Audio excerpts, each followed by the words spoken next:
Et on reste sur les routes et on continue de parler voiture parce que depuis ce matin, c'est officiel. Oui, les taxes sur le diesel vont augmenter dès l'an prochain, plus 10%, autrement dit plus 7,6 centimes par litre de gazole.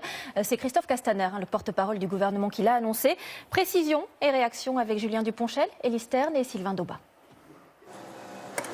C'est le carburant le plus utilisé par les Français.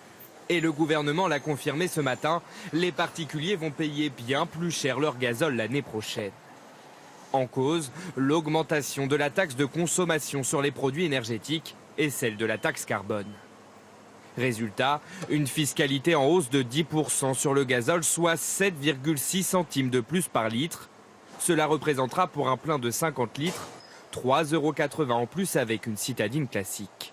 Ce matin à la pompe, cette hausse des prix mécontente les propriétaires de véhicules diesel. Je ne vais pas vous dire que ça me fait plaisir.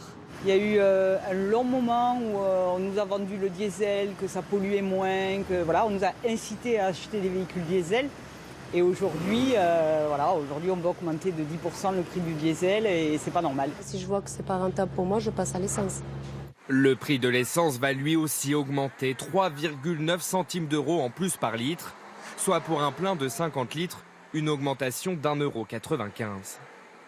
Le gouvernement prévoit déjà d'augmenter un peu plus chaque année la fiscalité sur le gazole pour le rendre moins attractif que l'essence. Selon les industries pétrolières, les prix de ces carburants devraient être équivalents d'ici la fin du quinquennat.